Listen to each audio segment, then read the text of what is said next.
Welcome to another episode of Better Business, Better Life. I'm your host, Deborah Chantry-Taylor.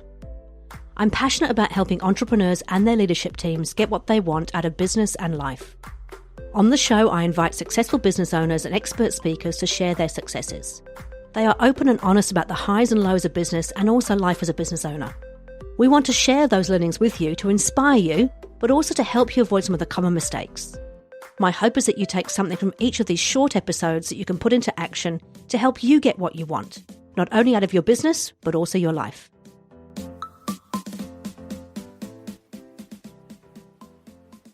So good morning and welcome to another episode of Better Business, Better Life. Today I am joined by Ryan Goodwin, who is the founder and visionary, I guess, for Mode Group, which is a building construction. I don't actually know exactly what it is you do, but it's in the construction industry, right? It is, yes. We're award-winning renovation and new home custom builders in Melbourne, Australia. Much better described than the way I could do it. Okay, cool. So I actually met Ryan through Business Blueprint. He was a speaker at the conference we went to in Fiji, and he talked about his journey in the Mode Group. But what you probably don't know about him is he's actually been an entrepreneur since the age of 14 years old, started off mowing lawns and all the usual stuff that we do as teenagers. And he's actually had the business for about 13 years, but only really stepped back into it about 5 years ago. And I think it's since you stepped back in that business has actually grown quite substantially and changed quite significantly. Is that right, Greg?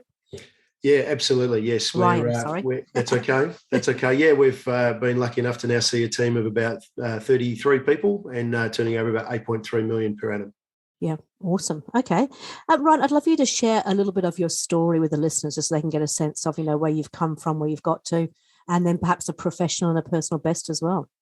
Yeah, great. Well, look, you mentioned that I've had the business and I have had the brand for about 13 years now, but and about 5 years ago, I had actually, if I go back about 10 years ago, I'd been in the business for a few, but then decided that along with some other skills I'd learned through coaching, performance management and consulting, that I wanted to try and blend those skills within my industry.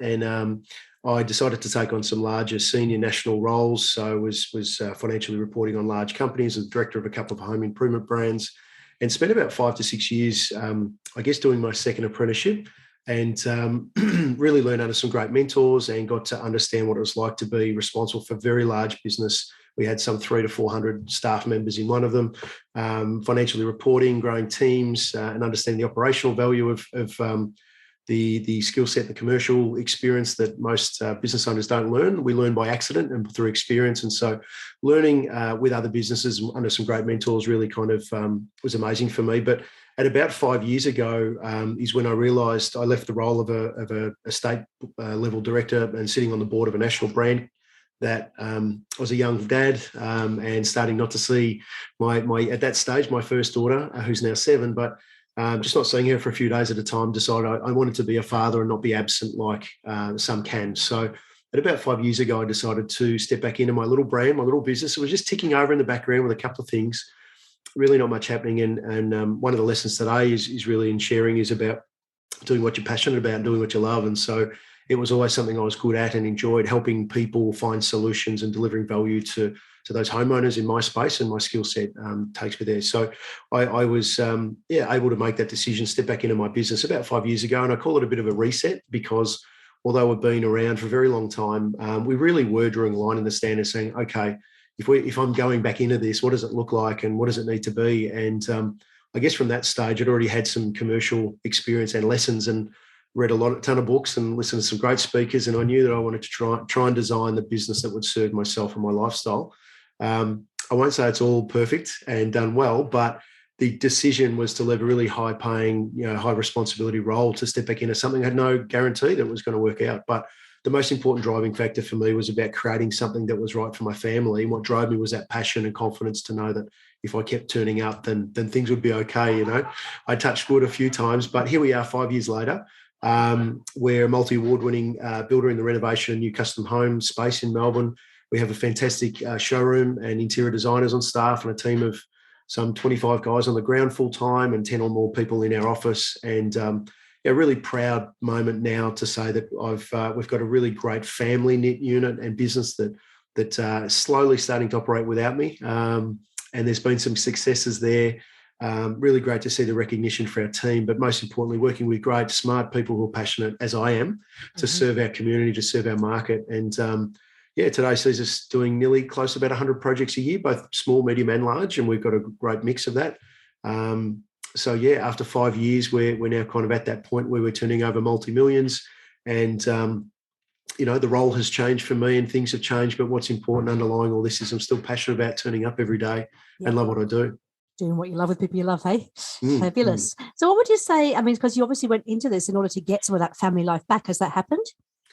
Look, it's been, as a kind of serial entrepreneur, and I'm sure you can attest to this, Deborah, it's funny, you start out, and I think I've become sophisticated at a younger age in business because of my exposure and experience, and I'm very humble and grateful for that. So being very deliberate with the steps and stages and the framework that I used or followed. However, I'm also addicted to working hard, like many great business owners, and I love what I do. And so sometimes it's hard to peel yourself away. So I would say that I have gained a lot of those benefits, but I've also created many more targets ahead of me to chase. So I've gone from working hard to get there, getting there and saying, we could do a bit more, we could do it differently, or we could have more. And so I've worked hard again. And so I keep seeing myself probably, every 6 to 12 months, trying to evaluate and consider, sometimes we need to remind ourselves to look back and realize how far we've come. And that's a great reward and something to really recognize. So for me, as I get a little older, I've got to remember I can't keep running a marathon or racing. Maybe I need to slow down and run the marathon is a better analogy. Yeah. But so the short answer is yes, we've seen many benefits. I spent many weeks and months away traveling again with my family, being able to be around and be flexible in my own business, not far from home. But in saying that, I'm a driven individual, so that's seen me challenge ourselves and push ourselves, and which in turn makes you work harder and put your finger in many more pies. So at the moment, I'm going to say I absolutely recognise some of the benefits of the effort and our plans. But also I'm right in the midst and right in the middle of pushing hard and working for that next level again. Sure. But we did actually share when we talked before the podcast, you've been away and spent a number of weeks away in a beautiful place up Magnetic Island and we're able to kind of go away with the family and still do some work, but have some time with the family as well, right? Yeah, the balance there is really great. In fact, we're back there in a few weeks. And so just about to stay at a beautiful house, 100 metres from the beach. Actually, my mornings were literally, I wish I could manage it full time and I might aim for that, but it would mean an early, start like every day, a coffee, the kids and my wife will slowly get up. I'll do 3 to 4 hours work. And by about 10 o'clock, my kids are tugging at me saying, Dad, can we go to the beach or can we go to the park?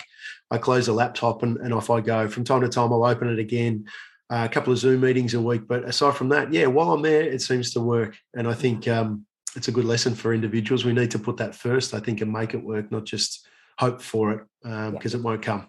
Sure. Cool. So your business has grown quite significantly in the past 5 years. So if we go back 5 years ago, how many were in the business then? It was literally myself. I came back into the business and I said, I'm not sure. It's funny, actually. I had a beautiful sports car and a really healthy salary, the typical, executive in a large organisation. And I literally said to my wife, I'm not sure how this is going to go. I trust in myself, my abilities and my history and experience, but I'm still being cautious. I'm not sure how this is going to go. I'm just going to get rid of the sports car. I'm going to buy a ute. And I'm going to see how it's going to go as a builder. And so I still have that ute today because one lesson I learned from a mentor many years ago was to drive the cheapest car your ego will allow. And so I'm still driving. It's a pretty nice ute, but I'm still driving it. But it was literally myself and a subcontractor, and we just developed. Within 6 months, I had a few guys with me in a couple of projects. Within probably 9 to 12 months, I had a part-time admin person working next to me in my home office. Mm-hmm. We shared a very big desk. And actually within about a year, we took on a beautiful showroom where we're now based. We've been here nearly 5 years.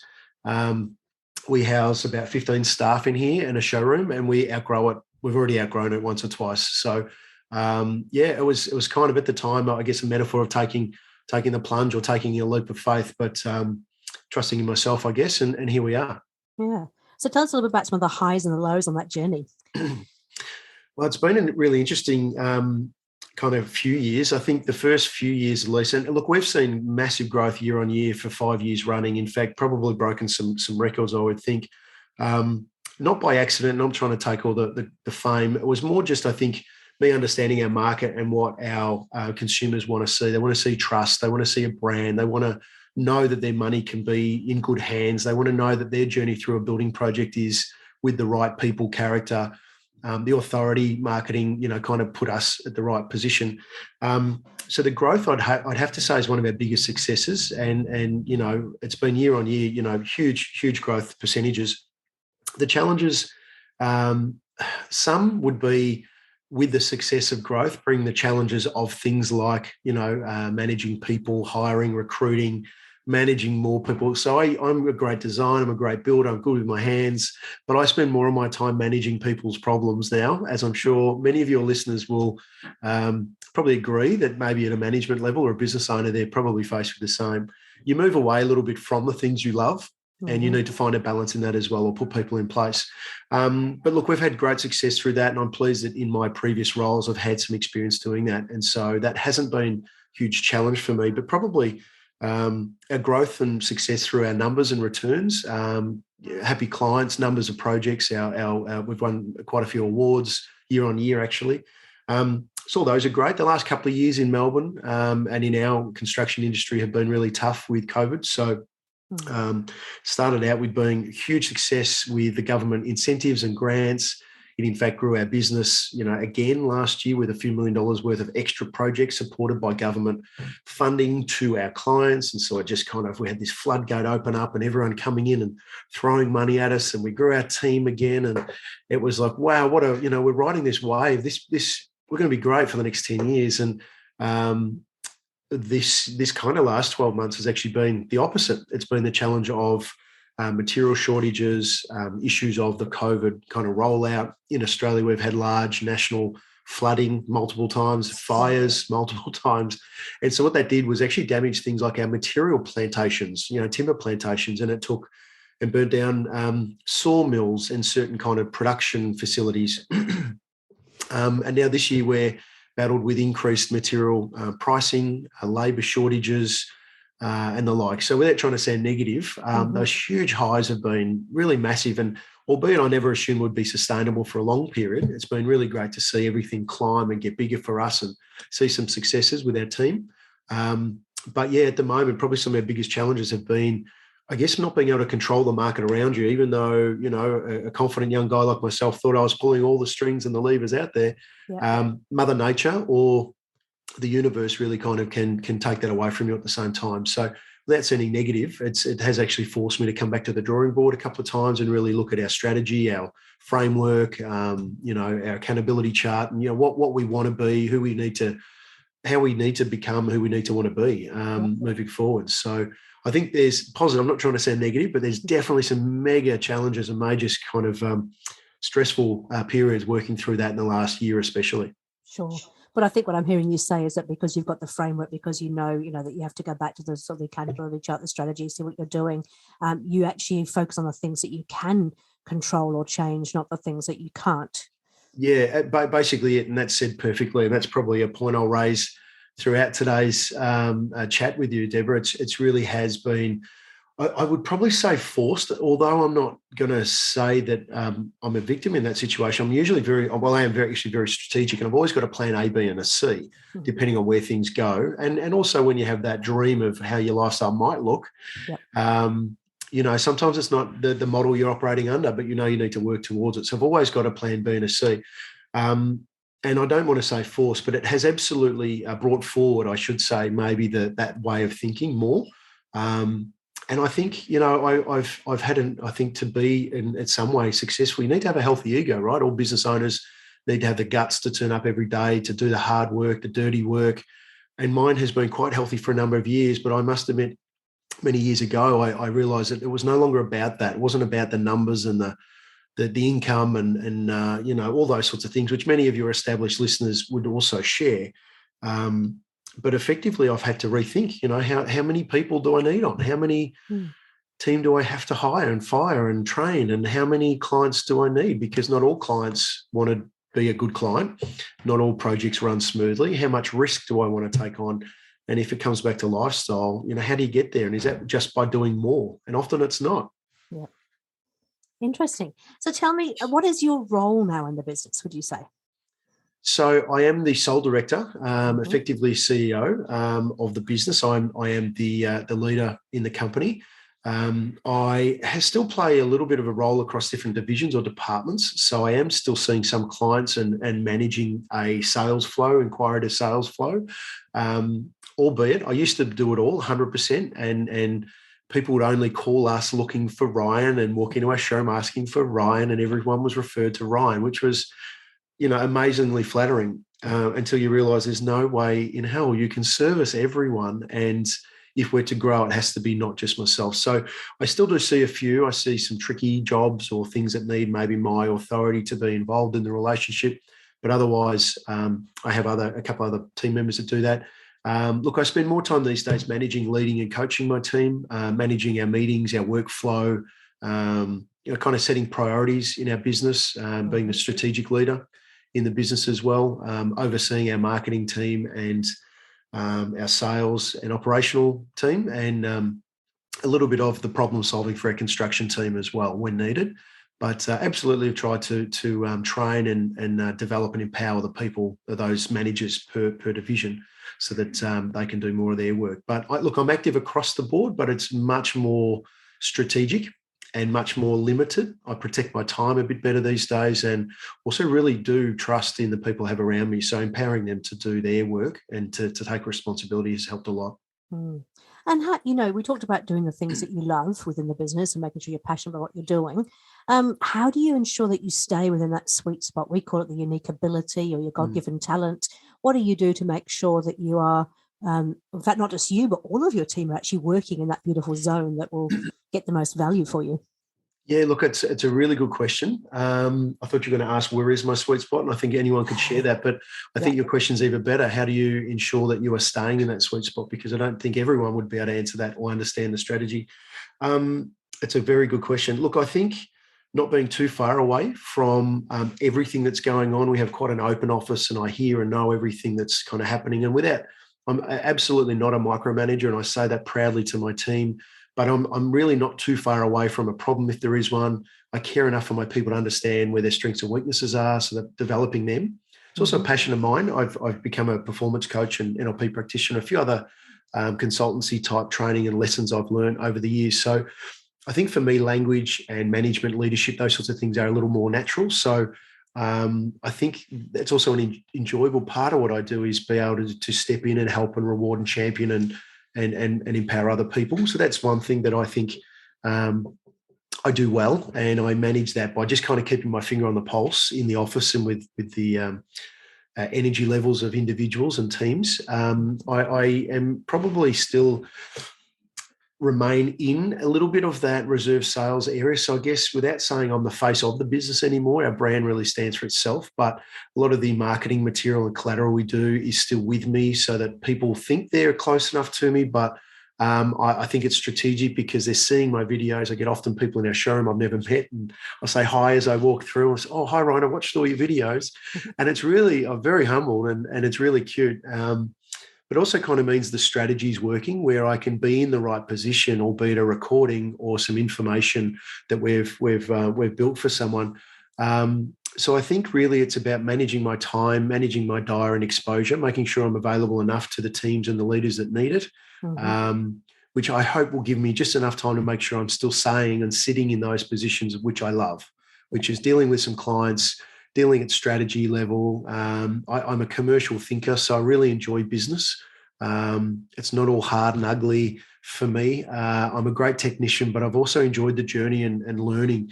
So I really actually enjoy the game of life, to be honest. So to be able to sit a little bit just behind and still have an ability to get these hands dirty is great, but also to be able to pull the strings and levers, which enables me to be that entrepreneur, works well. I hope I've answered the question. I'm not sure. I've jumped around a little bit, but hopefully there's an answer somewhere in there. I think there's an answer in there somewhere. That's good. I'm interested. The listeners might be able to see this, but I can see the big whiteboard behind you. I'm interested to know what's on your whiteboard. What do you measure? What is it that you're keeping track of? Sorry, I should have sat in a beautiful coffee shop or in a garden or something. No, I'm loving this.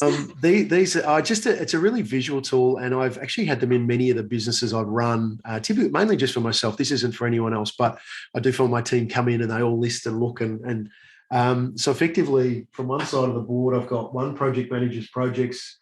I've actually got 3 here and then some inquiries over here. It's a little bit, may seem scrappy, but they're literally a list of, as you can probably see, every line times 3, 1, 2, 3. There's probably 50 to 60 clients up there, I would suspect. So their names, and we're prioritising across months, effectively job starts or project starts, and when we might see them coming through from our funnel.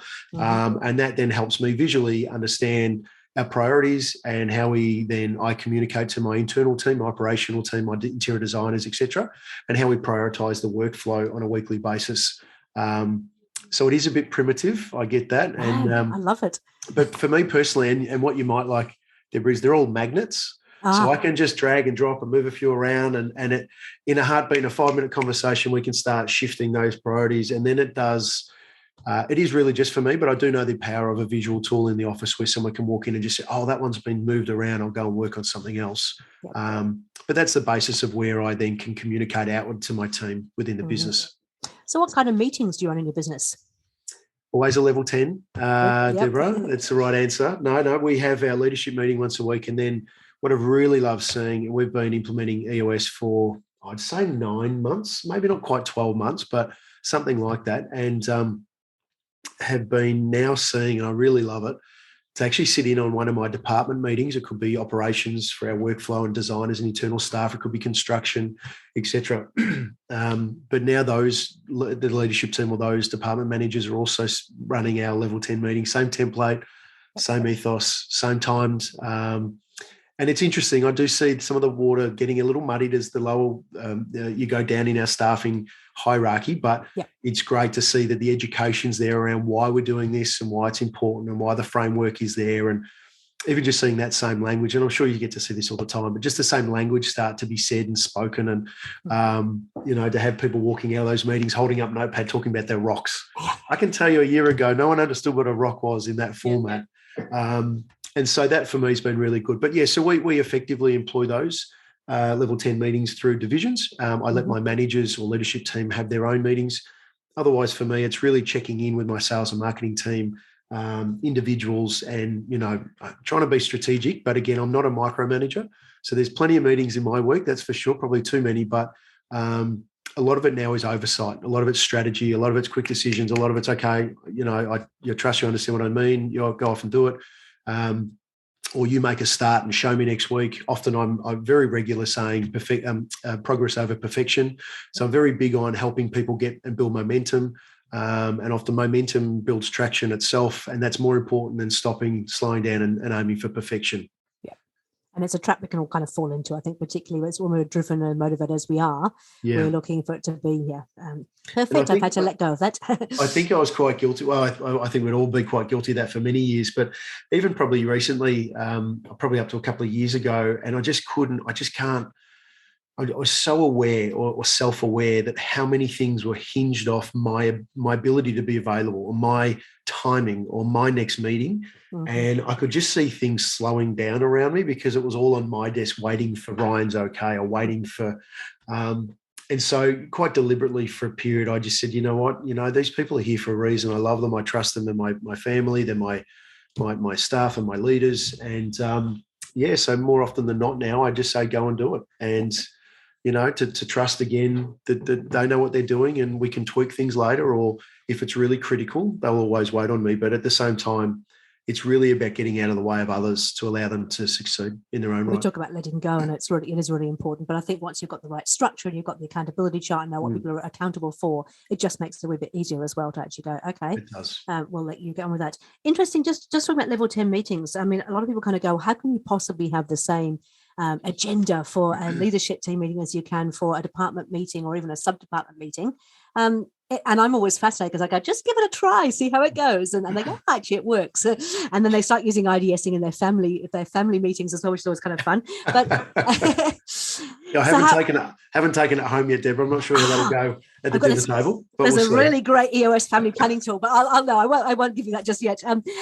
It'll be interesting. So tell me, in terms of the department meetings, it would have been interesting for them to suddenly have this structure, which probably wasn't there before. How has that been accepted, and how does it translate it? Absolutely. And if I use the example of maybe my construction team, and not to call them the lowest common denominator, but often you find tradespeople and who become supervisors, who become a project manager, and they work their way up, but never have they been taught commercially, a lot of things outside of their skill set. So I think it's a great example to use. But my guys are the people who would sit in that meeting. It's not everyone, it's just the project managers, supervisors.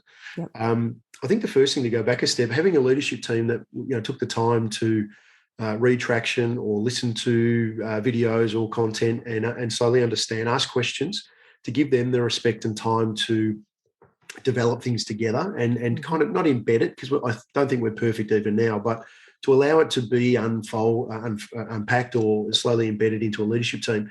It then meant it was a very casual and easy conversation, great, the same language back into their meetings. And so we also supported that department leader by myself and my implementer also in the meeting for the first few, to say, okay, guys, this is what we do and this is what it means and here's an explanation.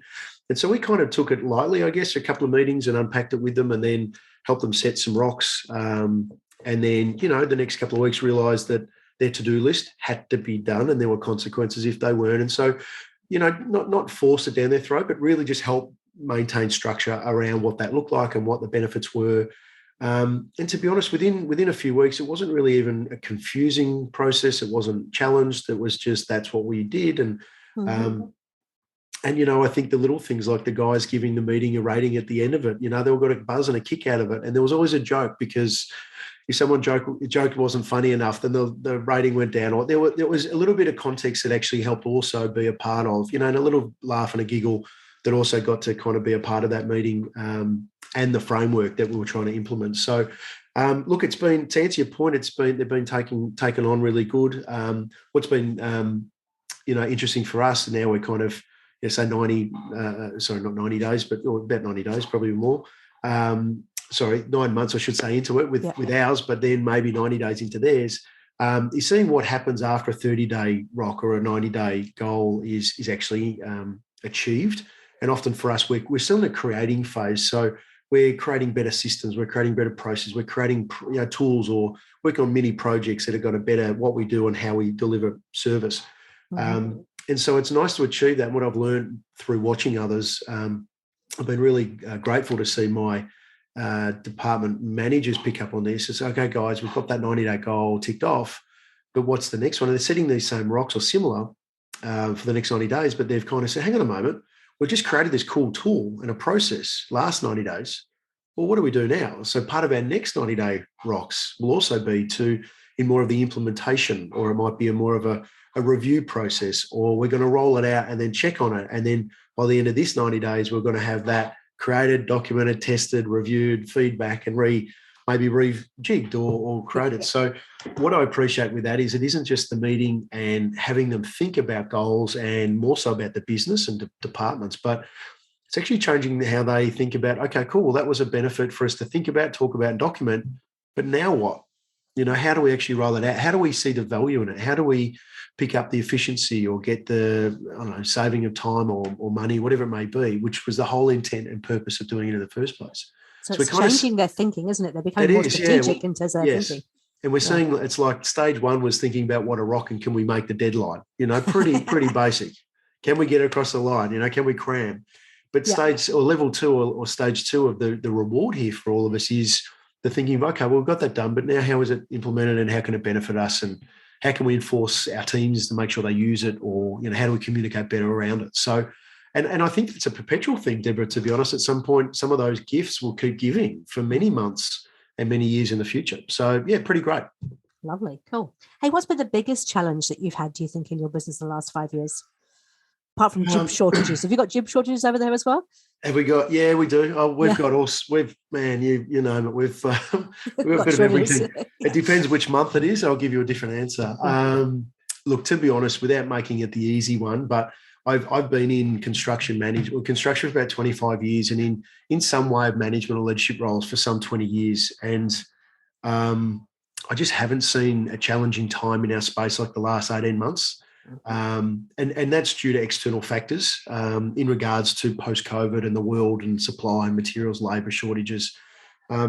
So it's probably a pretty predictable answer for your listeners, I'm well aware, but I've been through quite a few shifts in this industry in quite a few different areas, and niche products to luxury brands to home improvement brands to, at all kind of levels from mid to senior to executive leadership roles. And I've just never seen it like this time. So there's a lot of factors there, and we're definitely not playing the victim. We're just modifying who we are and what we do to make sure we're sustainable, and we're still leading the market moving out of this.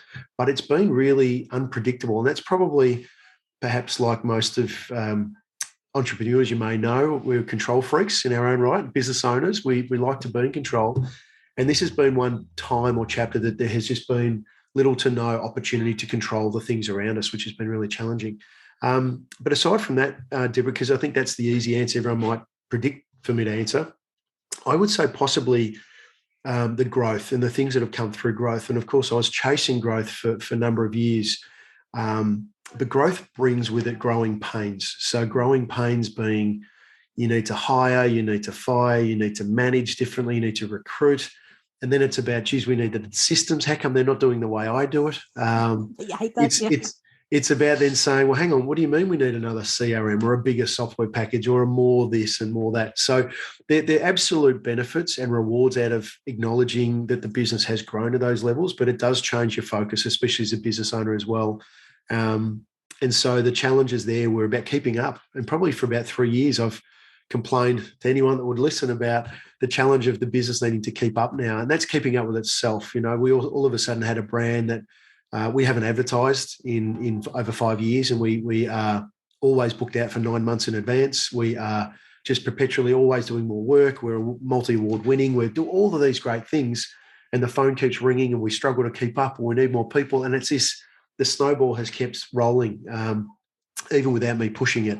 And then it's about keeping up. You know, do we have the right structure, the right systems, the right software, the right people, the right, do we have enough to keep up? Oh, absolutely. So I think the post-COVID life in our industry, at least, has been a challenge that I've just not seen in my career. But I do trust that we'll see a way out of that, and there's already some silver linings there. But to answer you, I think both the success of growth and the challenges that come with such growth would be the challenge, probably the biggest challenge that I've faced, with everything chasing that snowball down that hill. Hey, we're running out of time. I can't believe it's gone so quickly. Who thought we could talk about construction for so long? I'd love to get some tips from you that I can share with the listeners that they can actually go and do, in their own life. So what would be the 3 kind of top tips that you have, either from a personal or professional level, would like to share? Well, there's a couple of things that when asked this, or I feel that just naturally comes up in conversations with me, and I think I've even raised it once or twice already in today's chat. But one of them is really focusing on, and if you haven't recently, but getting back to considering doing what you love in regards to being passionate. I'm sure this talks to the EOS lifestyle planning and all those sorts of things, but, cutting all the frameworks out of it, it's just being true to yourself, and by way of saying that sometimes you need to force yourself to sit down and think about that, because often as business owners, we just get caught up in the machine, or chasing a snowball down a hill, or pushing one up a hill. But really, I think often we do forget to stop and think about, is this where I want to be? Is this is it the lifestyle I want? Is it the vision that I had? And I mean that personally, for an entrepreneur, for a family, for children, for a future, for a lifestyle. How much time you're doing what you would like to do. And I heard a great speaker recently kind of challenge us about, well, if you were to start tomorrow, what would the business look like? Who would the clients be? What would you earn? Look at your numbers. And I think it's a really great test for us to challenge ourselves with, what would it look like if we had the chance? And then realize that we have the chance every day to create that. And often we're just not. And sometimes we're waiting a year, 5, 10, or a lifetime to look back and then say, geez, well, I should have changed that earlier. And we bring in consultants to tell us to stop and plan differently, when we knew it all along. We may just not have had the tools or the guts. And I even know myself, I'll go years without stopping and thinking I'm chasing the fame, glory, and the growth, but I'm just not.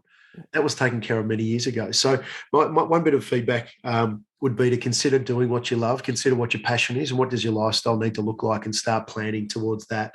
Not about the business, and it's not always about the business. And I believe a business should be the tool in which you create that lifestyle with, and not the other way around. Another might be, for me, just about turning up every day. I truly believe, at least in my experience and in my industry, it's about turning up when the others don't. And I mean playing the long game. Yep. So if you're going to be the best business coach, you're going to be the best electrician, you're going to be the best cook or the best cafe shop on the corner, it's about consistently turning up, consistently evolving, consistently challenging yourself, consistently asking the market, consistently improving, being better. And even if you are the best, you just need to keep showing up and offering consistency, because most consumers, at least in my space, but I think and feel that most consumers across the globe in all industries want consistency. They want a history. They want experience. They want to know where you've been and who you are. Yeah. But my belief is, if you're doing what you love and you're passionate about it, and you just get to keep showing up every day, life gets easier, right? Oh, absolutely. But people love you more for it because you are consistent and delivering upon something you love, and people understand that as well.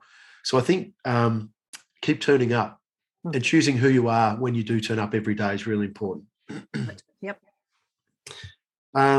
Maybe my last one is, I probably touched on it in my first point about reviewing the model you operate under. Now, this talks to choosing the lifestyle or aiming for the lifestyle that you want. But a very, very quick explanation of that is, just recently, probably 9 months ago, 12 months ago, perhaps, I kind of forced myself to take a formal review of the business. We do a different range of products in different areas, small, medium, large, etc. And just really realised that the ego in which I was displaying at the time, that of which would say we can do anything better than most. I'm someone who likes to please people and my clients, so I'd rarely say no. And so all of a sudden I was catching myself out with a much greater risk doing a certain range of products or building certain type of projects for people. We had dozens of them a year we're doing. And really they just weren't performing for us. I'm more inclined to say we weren't performing well enough to make a good return from those projects. And so all of a sudden I realized that I was employing perhaps 30% of my team, 30% of our energy, a high level of risk for these certain types of projects, because we just weren't doing it well enough. We weren't quite on time. Our quality just wasn't quite there. And what it all boiled down to is that I needed to start saying no more often. I needed to focus on what we were good at. Now, between you and I, I'm really good at all of them, but I'm not a know-all. As a team, we weren't delivering in some areas. And the reality was that we didn't need to do that. We needed to choose and review, was it because we loved doing it? And if so, we'd put more energy in team and we'd get better. Or was it just because I needed to start saying no to some people? And in fact, maybe we shouldn't be everything to everyone. And so I guess my third and last one is about reviewing where you're at, identifying what you're good at, what's more profitable for you. So for me, it was identifying that I was sitting in that part of the market and employing maybe 30% of my team for no return. And with greater risk. So it forced me to realize what we wanted to do, what we were well known for, what we were great at, what brought us better returns, what allowed me to sleep well at night, what allowed me to know that we're going to deliver more quality, more regular to more people. And so that allowed me to get out of trying to drive in a lane that we weren't as comfortable in, which brings me back to the first point, doing more of what you love to be rewarded by. And it's the hedgehog concept from Jim Collins in terms of, you're never going to die of starvation. There's so many opportunities out there, but the clearer you can get about what you love and what you're the best in the world at, the easier life becomes. Yeah. Yes, 100%. And so that was a forced, I wouldn't say structural change, but we've already stopped taking on a certain type of project that we're doing a dozen of a year, multi-million-dollar turnover just in that area. And already we're starting to see a trend and a shift. Our risk is lowered. We've still got a few on the books we're wrapping up, but that's deliberate. And for me to share with your listeners why that's important is because we sometimes get caught out just doing things because people turn up or the phone rings, or you think that, yes, I should take that on because it's more revenue. When revenue, I've learned, means nothing. It's the profitability margins left at the bottom line is what gives us the opportunity to have those lifestyles. And how you feel about it too, because I think you made a really important point, is that if you're taking on this risk and you're perhaps not living to the level of quality that you want or consistency, then you're not going to feel good about it either. 100%. And it extends to being a hamster on the wheel too. You're just continually just running and chasing and delivering. And if you can lower that and still make the same or have a better outcome or balance, then that was something I wouldn't say I was unaware of it. I was just watching it for a while and kept seeing it, and I knew it. But it was really about, and maybe it was a COVID situation and some challenges in our industry, but it really forced me to sit down and say, you know what, it kills me to say that we're not doing this really well enough. But also made me face that whole ego discussion of, well, who are we doing this for? And do we need to do this at all? And so we've just taken the last kind of 9 to 12 months, and we're just shifting. We're just turning in a big boat. We're just swinging around a couple of degrees at a time. And we're just doing more of what we're great at, more of what supports and sustains us, and more of what we love. So, and to be honest, it's also minimizing my risk, meaning if I'm going to do 100 projects a year or, build the projects that we do, then we want to know that there's, both myself and my clients have the best and most certainty around what we're delivering, and we're giving them the best outcome. So that's been a huge shift for me. So to boil that all the way down to a little bullet point there would be stopping, looking back, seeing what's working within your business, planning ahead, making sure that's part of your planning. Don't just be a hamster on the wheel and keep turning up and saying yes to everyone, because I feel that that's where burnout can be found. That's where, stress and risk and loss and issues at home and all sorts of stuff can come from that level of, productivity that doesn't give you the return, that energy that we expel that may not support us. So for me, that's been a big shift. It's a big shift in my industry. It's a 12-month turning. We're over halfway there, and I can see the silver lining again. It's going to put us in a much better position post-COVID as well. So I'm quite grateful. This is the opportunity cost. If you're doing that sort of work that isn't the work that makes your heart sing, that you can really deliver the best possible value on, then you're actually taking up time that could be used for things that you are much, much better at. Yeah, you're 100% right. And dispelling that energy in areas that don't support or sustain you, the business or the team, it's okay for a little bit. And I know as your listeners and business owners will, we see it every day, the unproductive time or hours spent, but there's nothing better than, having your team do things that you love for happy clients and also being well rewarded for it. And for me, we've just become a popular brand.